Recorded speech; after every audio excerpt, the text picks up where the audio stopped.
Hello, and welcome to your favorite program, Multiplying Your Productivity. I remain your host, Tunji Banwo.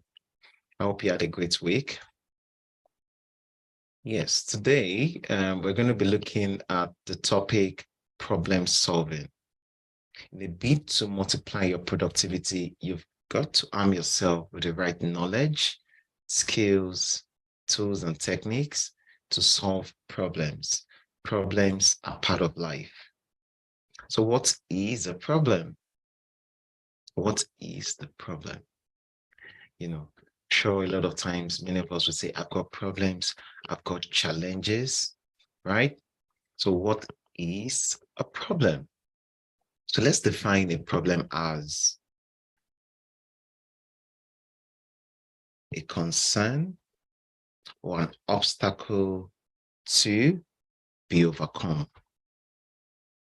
Something right in front of us, like an obstacle that we've got to cross, all right? Or we've got to do something about it. It could be some form of hindrance, it could be some form of constraint, but it's right there is a source for worry. Yes, it's a source for worry. So that right there is a problem, it's a concern, it's an issue. So what are your problems, or what is the problem? So the first step to solving problems are identify the problem. So do you know what your problem is?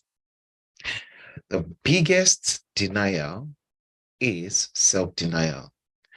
Pretending we don't have problems is like an ostrich waits the head right there in the sand. That's saying, I don't have a problem. Can you think of anybody that doesn't have a problem? Now, earlier, define problem as an issue or a concern, or an obstacle, impediment. That right there is something that worries you. Yes. So something you need to know is a problem could be good, could be bad. Yeah, could be good, could be bad. So a lot of times people, when they hear problems, they think of something bad. I've got a problem right now. Think of the fact, let me give you an example. Family members just show up at my doorstep, uninvited. Lots of them. And then now I've got the problem of how do I host them? Or maybe I've got a meeting, like I'm having this session right now. How do I deal with that? Is that a bad problem? They're my loved ones. I like having them around. But right there and then, it's not in my priority list. Or how do I even cater for them? Do I have enough drinks at home to serve them? So that right there is a source for worry. If I'm into manufacturing and I rolled out a product that was consumed as fast as possible by the market, right there is a good problem because there is excess demand for my product. So I've got to find a way to satisfy the hunger of the market, of the customers, of the consumers. So identify the problem. And I just give examples of good problems right there, right? Imagine you're having a lot of followers on social media. How do you keep up with your traffic? How do you keep up with the activity?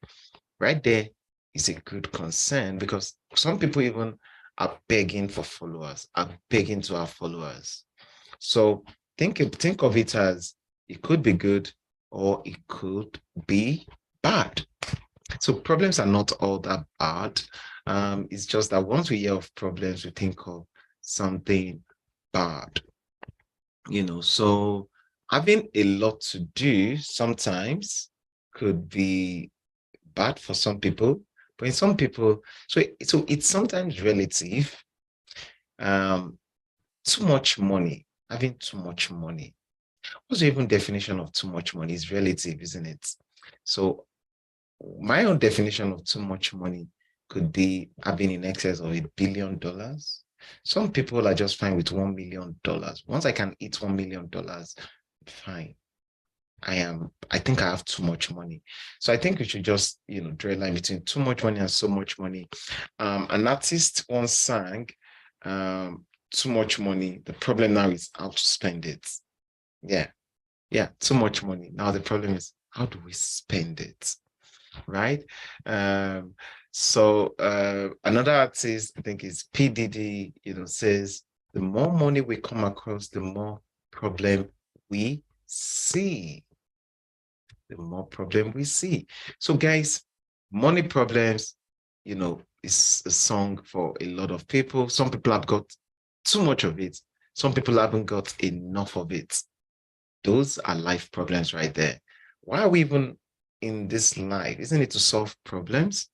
They don't finish, right? We've got to keep on solving problems. That's why we're going to be picking a lot of things from today's session to say, how can you be more productive by sharpening your skills of solving problems? This is very important, sharpening your skills of solving problems. So join me as we go through these 10 technical steps to solving problems. Good. So number one, like I said, is identify the problem. Diagnosis. Wrong diagnosis has been proven to be a major source for deaths. So someone has got stomach upsets, went to do a diagnosis or didn't even do a diagnosis and was using drugs for headache. The problem isn't going to be solved because the problem has been poorly defined. So identify the problem. We've not said define it. Identify what exactly is the problem. What exactly is the problem? Identify it. You need to know. So identify, diagnosis. If it's something you can do by yourself, good. Think deeply. Look around you. Okay, look around you, try to say, what are my pain points? Or, just think about it, right? Think.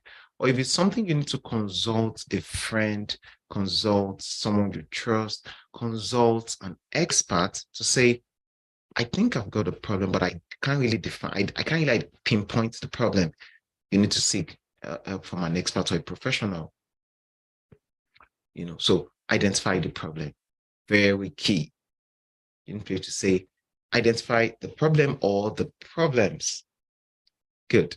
The next thing you need to do is, if you've got a truckload of problems, then you need to say, I need to prioritize from the lowest to the biggest, from the lowest problem or the smallest to the biggest problem. So I give you an example.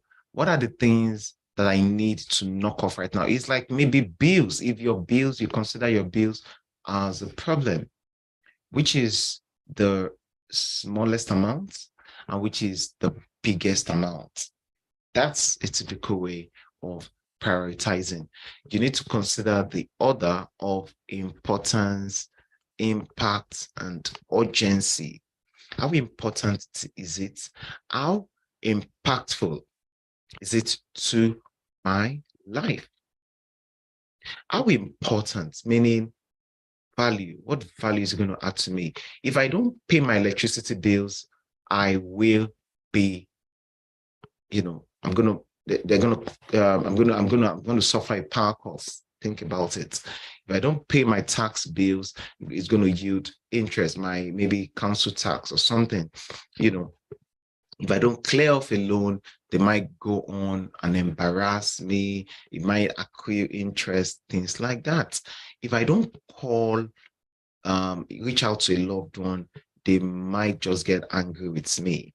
So you need to be able to tell yourself that, okay, what's the level of importance? What about the impact? If it doesn't happen, what am I going to suffer? So what am I going to suffer?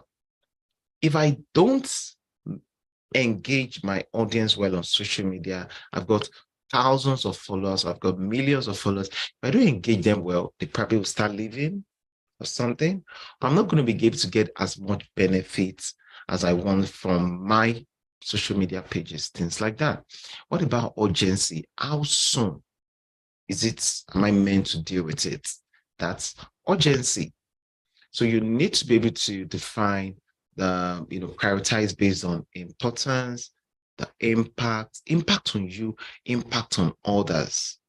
Yeah, impact on you, impact on others. And then you look at urgency, time. Yes, when is it due? Something you need to note. So some of the ones that are very easy to pinpoint are maybe things around bills. So things around maybe an exam, things around maybe a deadline at work or a proposal, or some form of, maybe it's even a court case. So they are like a date set, deadlines, sometimes having a date to it helps us to put a picture, helps us to have an idea of, okay, this is when this has to be done. So think of importance, the impact, the urgency. So those are the things you need to consider. You prioritize along those lines. Prioritize along those lines. Then, having prioritized, then you need to start defining. Well, maybe this should have come before prioritizing, which is definition. So you can put it as number 2, or you can have it as number 3. You need to define the problem or the problems. Has anybody heard that problem defined is problem half solved? Problem defined is problem half solved. So a definition could be Mr. A is addicted to alcohol. Addiction to alcohol, and it's causing a drain in Mr. A's finances. That right there is a problem defined. Mrs. P has got a problem of oversleeping. Yes, oversleeping. The time meant to do some productive things are being spent sleeping, just sleeping, oversleeping. By the way, some people's problem could be undersleeping. Some people are not getting enough sleep. Health problems gives a lot of us worry. Health problems, just something that nudges you that, wow, I need to visit the doctor, I need to get this sorted, some form of, headache, something always constantly remind you, I need to go for checkup, I need to get this sorted out. Health problems are real. And a lot of times, because they say health is wealth, when health problems come into the mix, it just kind of takes the front burner, because it appears like if you don't fix your health, that's the earthly suits you need to achieve your goals. You see what I'm talking about? You need that earthly suits to be intact. It's like an astronaut without their, suits to go to space, or a scuba diver without the right gear. How are you going to survive? So your body has got to be well taken care of. Externally, internally, you've got to be solid. That's the vehicle you need to take it from point A to point B. Yes, so a lot of times some people don't prioritize their health and they suffer for it, because you're just going to walk yourself to the grave. Some people just keep walking, pursuing money, and they run to the grave. There was a video I saw, where somebody just kept running, and then things started dropping off his body till it became a bone, and it just fell into a grave. That's the reason people walk themselves to the ground. You don't want that to be your case, isn't it? So define the problem, just define it. What are you? Is it addiction to watching too much TV? Addiction to watching TV. Is it a problem of income? Are you having an income problem? You're not getting enough inflow.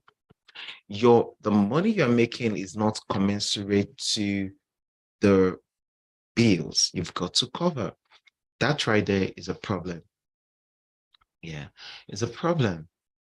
So, it's just the world we live in is such a funny place, right? someone else's problem is someone else's like opportunity. Someone else's wants that problem. I know some people that complain that they've got a lot of kids, and right there, the kids give them a headache. So imagine someone, when I say maybe 4 or 5, I know a family that has 11 children. So right there and then, maybe it's a problem for the parents to say, wow, what have we just done? What did we do? Look at the problem now and how do we cater for them? Meanwhile, in some other part of the world, you find someone that is just praying to have one child. The problem right there is childlessness. I mean, isn't the world just marvelous, right? Someone else is saying, I have too many children. Someone else is saying, I don't have children and I want children desperately. So nobody has it all. I think we all have like some form of fair share. You see, we all have our fair share. Like, some people you feel are problemless or problem free. Wait till you get close to them and they share their problems with you. You will be amazed. Never feel your problem is bigger than someone else's problem, right? The right mindset to be productive is always think, I've got my own problems. It's my cross to carry, and other people have got their own problems. So why would you want to put your own problem on someone else's problem? Master the skills of solving problem. All right, solving problems. That's it. So define it. You've got to be honest. If you can't define it yet again, reach out to friends, reach out to an expert to say, what do you think is wrong with me? Because I really don't know what is wrong with me. And some friends will tell you to the face, you drink too much.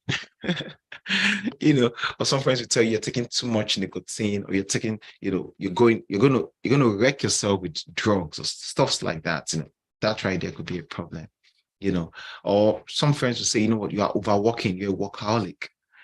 Or some friends will say you're too idle.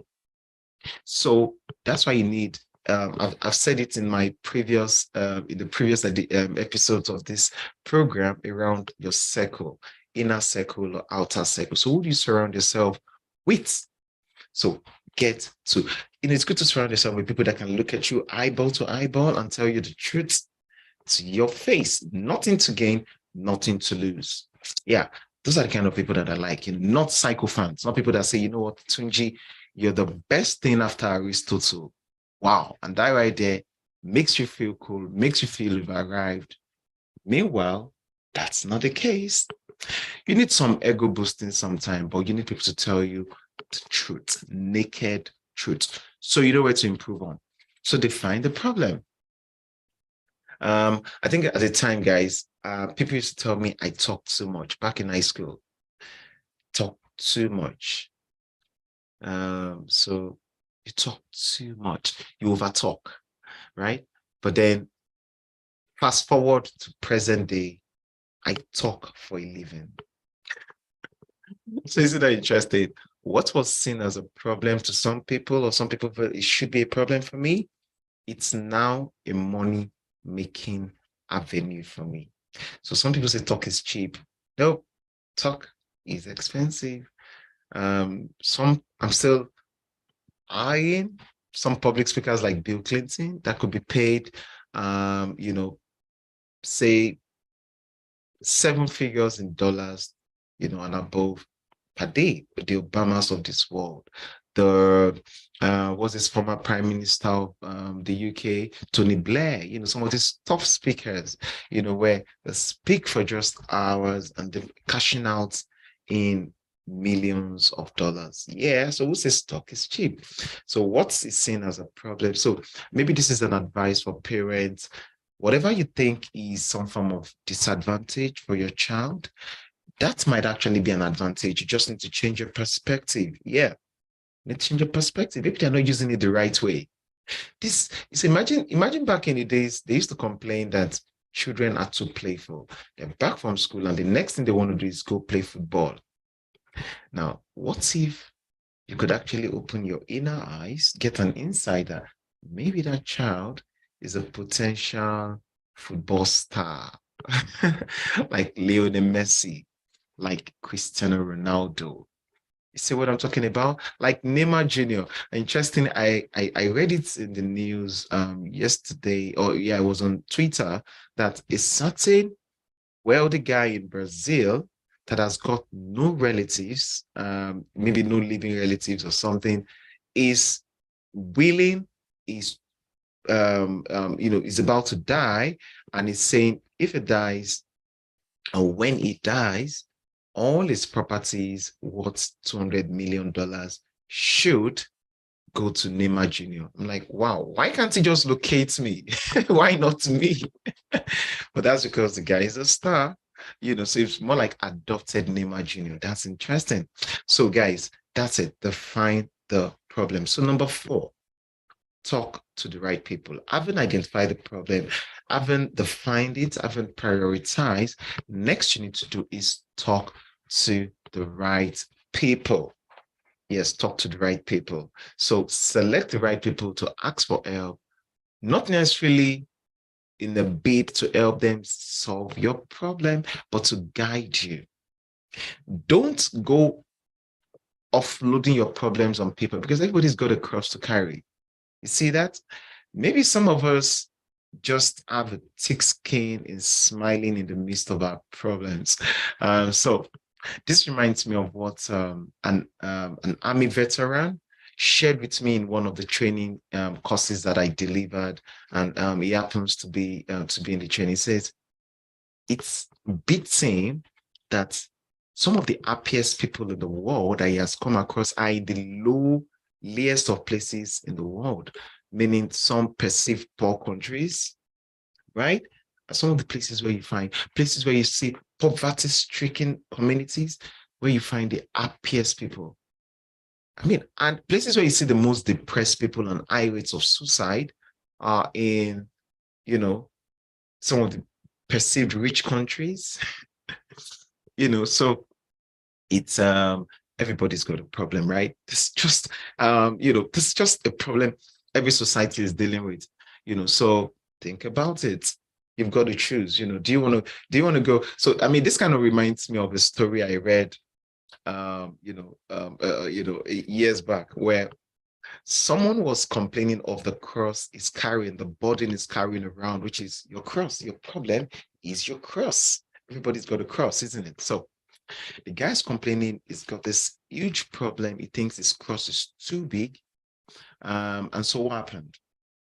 He was then, so a voice just spoke to him to say, my friend, why don't you go into this building? So he located the building, and everywhere was dark, right? Everywhere was dark, no light. And he said, go right ahead into the room, drop your cross, right? And then pick up their other crosses there. So drop your cross and try to fill any cross you think is light, right? And then think it's better, and then pick it up, meaning drop your problem, pick another problem. So you know what happened? He dropped his cross and he was so happy. There were loads of crosses there. When he got tired of searching and feeling and checking, is it light and what have you? By the time he thought he picked another cross. When he stepped out of the room, he realized it's the same cross with his name on it. You know what that means? By the time he weighed other problems, he realized that he ended up with his own problem, because there were bigger problems even in that room. So never think other people have got lighter problems than you. Yeah, you might even want to be thankful that's the problem you're dealing with. I mean, I know people that are now grateful for their perceived disadvantage. Has anybody heard of some globally renowned public speaker that is, what do you call it, paralyzed, or what do you call it, has got no limbs, has got no limbs? I can't remember. Is it Hopkins? Is it Steve Hopkins or so? Or one other guy, which is it Forbes? I can't really remember their names, where the guy has got no legs, he's got no hands, but he's a well sought after motivational speaker. That's someone right there that has converted their pain to their gain. So somehow, being so rich, the family members will be grateful to say, wow, if they didn't have this problem, maybe they're not going to be that popular. Something to think about. So talk to friends. Don't just be interested in people giving you a fish. Let them show you how to fish. Yes, let them show you how to fish. Because if they show you how to fish, they would have fed you for the rest of your life. Something for you to note. So if you give someone a fish, you're just giving them a meal, taking care of one meal. When they go hungry again, they're going to come back to you. But if you show them the process, guide them through the process of getting the fish, earning that thing, earning it, earning that solution, they can follow those steps next time so they don't have to come for you. Something out there for anyone that feels like they are the ones to solve the world's problem. Yeah, because this is very common to people that feel they've got this entitlement mentality. You think you've got rich relatives, rich friends, and you're feeling so pained, they are not coming to your rescue. They are not helping you. Now, that right there is not a good mentality, because do you even know what they are dealing with right there? So the reality of life is everyone has got something commensurate to what they're dealing with, to what they are what. I give you an example. So there's a principle, I think it's Parkinson's law or thereabout, that says the more money you make, the more your expenses will live up to match your income. Somebody heard that before. Isn't that interesting? So the more you acquire, your tastes will also live up to your, to match up with your income. So that's the way it is. So people that you think are millionaires, they've also got $1 million worth of problems. I mean, those are the kinds of people that get court cases, lawsuits, that they're going to be suing them for millions of dollars. Think about it. I mean, so everybody has got big problems. I mean, some countries like the UK, the more money you make, the more tax you should pay. I'm not talking about those evading tax and what have you, which of course is criminal. Tax evasion, but not tax reduction, right? Some people can hide on that tax reduction. So don't just go dump your problems on people. Be genuinely interested. And if you even observe, if you're fond of always calling someone when you have a problem, when you need help, very soon, don't be surprised, they're going to start avoiding your calls. Because in their mind, it's going to be a case of, I've got my own problems to deal with. So go deal with yours. Not my problem. Okay? Not my problem. So talk to the right people. How do you identify the right people? The right people are not far-fetched. Okay? If it appears like everyone around you are not helping, are not willing to help in some way, check, are you asking the right questions? Are you asking the right questions? It's your intention or your motive to get them to help you, rescue you, or is it for them to show you the way? There's a slang that became popular after one popular club owner, threw a party and his friends and associates spread him so much money. And so it became popular, his slogan then to say, follow the person that knows the road. Yeah, follow the one who knows the road, meaning the guy knows the road. And so he's associating himself with people that knows the road. So who do you surround yourself with? So maybe in your circles, you need to check your circles, your connections. I've had people reach out to me on LinkedIn, through LinkedIn, to say, Tunji, I just stumbled on your profile. I like the certifications you have. Can you please guide me through earning X certification? And that's it. I just say, you know what? It's not about money. This is what you need to do. Steps 1, 2, 3, 4, 5. And that's it. They use it and it works. That right there is someone that's got a problem. Or someone reaches out to say, I failed an exam 2, 3 times. Can you please guide me on how to pass this exam? That right there is someone saying, talking to that person is not saying, I need you to pay for my exam. No. Can you just give me tips? Sometimes giving people information is all they need. Yes. I've had instances where I've had to connect a friend that has a problem of filling a vacancy in his organization and connecting another friend that has a problem of getting a job, currently out of job. And right there and then is a fit. You see that? It's a fit. So someone needs to fill a vacancy. Someone is looking for a job. Connect. Just brokering that connection is all some people need. So why don't you also make up your mind? You also want to be the one to help people. So ask yourself, who have you helped? I'm of the strong opinion that when you give value, value will come back to you. Yeah. So are you also giving value? Are you also someone that helps people? Because that's the thing, is it what goes around comes around. So sometimes when you look like you are helpless, no one is coming to your rescue, check. Have you also come to anybody's rescue? What can you also do to help someone? So it's like a case of say you've got a skill that's maybe Excel skill. You're an employee. I used to have a colleague that is so good at Excel. You know, back when I was working in the bank. If you're watching right now, you know I'm talking about you. So good at Excel. I trade for him, and all that. Is a chartered accountant. Now, every time other colleagues of ours need help, tips on Excel, it gets to help them at no charges, no strings attached. It gets to help. Do you know this person right now has moved on? We've both moved on from the organization, and recently he sent me a flyer of his Excel training, Excel masterclass training, which of course, if any of you wants to sharpen your skill on Excel, just hit me up, drop me a message. I'm gladly going to connect you with him.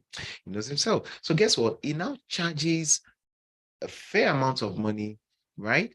A fair price to teach people on Excel. And that was something he was offering to do for free.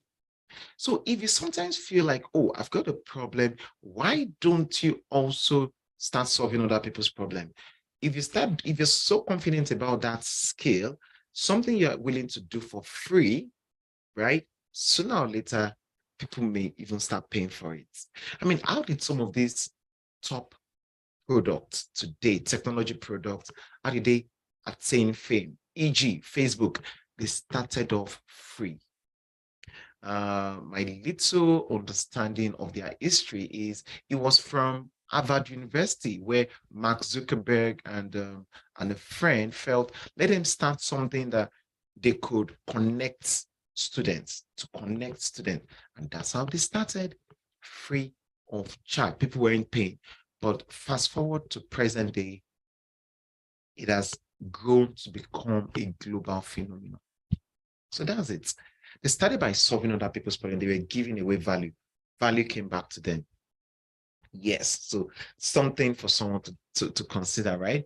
So number 5 is list all possible causes and how to avoid them in the future.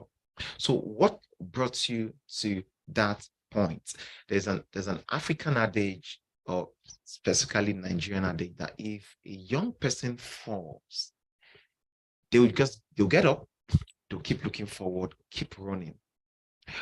But if an elderly person falls, they will look back and say and think and look around to say, what tripped me? Is that a stone?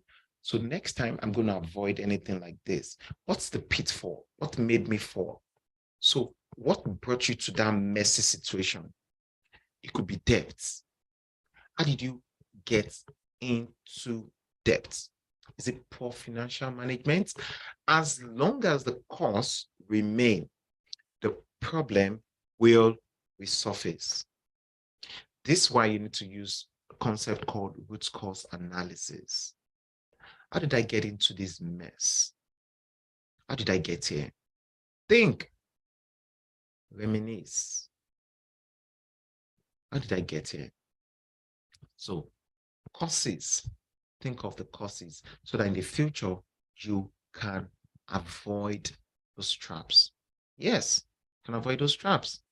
I like a book written by someone I call my school mother back in the university, a book on debt, The Debt Code. That's a book by Lolade Olanyoju. If you want to read, fantastic book. I was dealing with that in the past, so I had to get the book, and it's really, really impacted my life. So you can look out for the book, The Debt Code. Look out for it on Amazon. A very fantastic book by certified or a chartered financial analyst. That's another the debt code. So in that book, he's going to talk about the debt trap, getting out of that debt trap. You know, it's possible to live debt free. It's possible, very possible to live debt free. Possible, however, if you're in business, you know, so that book also made it clear that some debts are necessary. I mean, countries get into debt. The UK, I was watching the Prime Minister yesterday. They said part of our top priorities is to reduce our debts. The UK has got debt. America has got debt. So who are you? So especially if you're into business. So you're probably considering debt financing or equity financing. So not like all debts are bad. What are you using the debt for? So, but it's also possible to live debt free. So you can get all that details on from that book, The Debt Code by Lolade Olanyoju. So I hope I'm being paid for these adverts. All right, so let's keep going, guys. So we've talked about the causes and then possible solutions. So what are the solutions? Brainstorm. Get help from friends or experts if you have to. Brainstorm. Think. So you've looked at the possible causes. What about solutions? You can use the tool called fishbone diagram. With a fishbone diagram, just thinking of avenues, options. What I've gotten to realize is if you think well enough, there's usually not one way to solve a problem. You know, there's also an adage that says, find out the different ways to get into the market. There's usually not one way to get inside the market. There's usually several ways. That's an adage, okay? I glean a lot of wisdom from all these adages, you know. So that's it, guys. Think, you know, just consult if you have to. What are the possible solutions? Yeah. I mean, I tell you something, isn't it interesting that when in the past I've had a company buy up my existing loan. They call it buyout. Is it buyout or loan buyback or something? They're going to buy it. So because they've got better interest rates, you see what I'm talking about? Better payments plan. So that's it. I got company B to buy my loan in company A. And, you know, that's it. That just eased my tension. That's right there. So solutions. Please, one of the solutions should not be for you to end your life. So if you're watching this right now, you're dealing with depression due to the magnitude, right, of the problem you're facing. Think there's got to be a way out. Have that mindset. All right, have that mindset. There's got to be a way out. Just say to yourself, there's got to be a way out. What's the way out? Talk to people. I'm also going to, you know, leverage on an adage that says, if you keep quiet, whatever problem you've got might end up rotting. You might end up in that problem. That problem might end you. You don't want that to happen. That's if you keep quiet. If you ask for descriptions, right? If you know how to ask for descriptions, chances are that you get to your destination. This is me also quoting another adage, you know. So if you know how to ask for descriptions, yeah, you know, that's actually the interpretation of my name, Tunji Banwo. Banwo actually means help me look at it. So if you know how to ask people for help and you are not, you know, too egocentric, too proud to ask for help, you will get help. Keep knocking on doors, keep knocking. Yes, you might get a lot of no's, but sooner or later you will get yes. So think of possible solutions and then select and prioritize the best solution. That's what you need to do. Prioritize which one is the best option. Yeah, which one is the best option for now, given the time and space and circumstance that you're in. So what do you need to do after selecting and prioritizing the best solution? You need to what? Implement. Put your hands where your mouth is. Walk the talk. You need to walk the talk. That right there is where a lot of people fail. That right there. I tell you, one of the tips I got from a mentor, which I'm still struggling with, but I'm still managing to do a little bit of it, is recording my expenses daily. Also, taking time during the weekend to review my weekly expenses. Where did the money go? Is that a question anybody has asked? Where did the money go? That's a question I ask at a point in time in my life where it was a case of too much money. Problem is, how am I spending it? So I was juggling 2 jobs, right? Juggling 2 jobs. So money was coming in, monies were coming in well enough. Yet, I still usually end up broke, still end up trying to lobby my company as a then for what you call salary advance. Salary advance. How many people has anybody taken salad before? Not the food salad, salary advance. Why are you fond of it? Meaning you usually end up, usually utilize your fuel. You use your fuel on the vehicle before getting to the destination. So you might be forced to walk or take on an alternative means of transport, but the vehicle will not get to the destination. That's what at the time was happening to me. And I asked myself, I had to think, I had to look for help. I had to call for help. What's going on right there? Because if you're not careful, you're going to get yourself thinking there's some mysterious force taking the money off my pocket, just dipping his hands in my pocket. So a mentor, I watched a lot of videos. I listened to messages from mentors. I listened to mentors, and I got a book on financial management by a friend, Emmanuel Emenue. If you're watching this right now, yeah, I'm probably helping to promote the books of my friends. Yeah, that's because I'm an author myself, right? So good. So the book is on personal finance management. And I got to realize, just record it. Record it. Yeah, know where the money is going. So I started recording. By the time I'm able to review and look back and say, wow, I actually end up spending more. I spent more on things I didn't budget for. The things in my budget, I just, take the back bench and I end up spending on things I did impulse. So you're going to see things like quick 2K, quick 5K. Can you help me with this money there? Those are the kinds of things I end up responding to other people's urgency than what is priority to me, what is important to me. So it's not a crime to help, but you've got to help wisely also. So it's like a case of someone drowning. I swim, so I can tell you for free that if someone is drowning and they call you to help them, you are the lifeguard around that can help them. If you jump right in when they are struggling and gasping for breath, both of you might end up sinking and drowning. So sometimes you might just want to wait till they are still and sober and thinking right before you come to their rescue. I'm not saying let them drown and watch them die. No, just saying sometimes people need to come to their senses. Yes. Because a lot of times we cause the problem that we're currently facing. Yeah. This applies to me also. A lot of times we get ourselves into that mess. So you need to think, how can I be more disciplined? Maybe discipline is what you need. Yeah. So implement the best solution, walk the talk, right?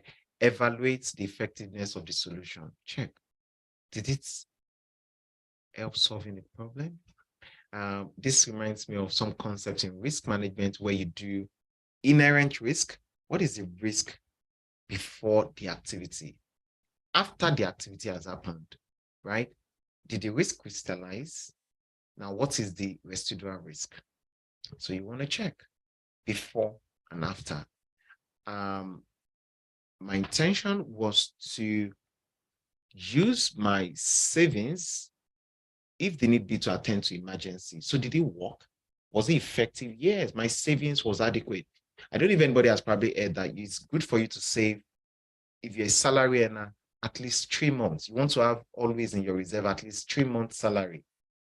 something, yeah, you want to have something that can cater for you at least for the next 3 months, saving for the rainy day. So just find out and say, okay, let's say it happens, you lost your job, were you able to survive for 3 months? That's evaluating the effectiveness of your solution, the performance. Good. And you know whether to improve on it. And finally, having solved that problem, you need to set up principles. Principles are universal, they are self-validating, and they're empowering. Set up principles. It once shocked me when one of my relatives, I approached my relative for help and said, I perceived she's doing well. I said, can you please help me with a certain amount of money? He said, so sorry, you came late. I have fixed the money in an account that I don't have access to, except I go to the bank. And there's a standing instruction that I'm never supposed to touch that money. So once my salary drops, standing instruction, certain amount goes into the account. And sorry, whatever you're asking for right now, what I have left is what can cater, what will sustain me for the rest of the month. That's right there is a principle. It's a policy. And I respect her for that. Yeah, respect her for that. Wow. That's some people inflict pain on themselves. No pain, no gain, to say, I'm going to inflict pain on myself because I got something I'm saving up for. Yeah, I want to buy a property the next 1 year. So I'm going to inflict pain on myself, right? I'm going to bear the pain for now for the greater gain. Yeah, that's right. There's a principle. It's a policy. I'm not going to spend beyond a certain amount of money. We're just talking about money, because that's the problem a lot of people got. Money problems. Some people call it, instead of malaria, money-laria. So think, set up principles, set up policy. So you don't end up in that problem again, right? Reinforce the solution that was used. So that way you can now help others in solving the same problem when they are faced with it, because you've now become an authority in solving that problem or overcoming that obstacle. So that right there, guys, is the offering for today. 10 technical steps to solving problem. I do hope you're able to learn a few things from these. You're able to follow these steps. And if you follow the steps and it works for you, please feel free to drop a comment, share your experience so that people can learn from it. And if you got tips, if you got maybe additional steps that can be added to those 10 steps, feel free to also drop it. And then, of course, I really dwelt on this, these steps in my book, Principles of Effective Project Management, which is available on Amazon and Okada Books. So look out for it, Principles of Effective Project Management, and I'm sure you're going to learn a whole lot from it. So till I come your way next Saturday, keep on multiplying your productivity, and I will see you at the top. Cheers.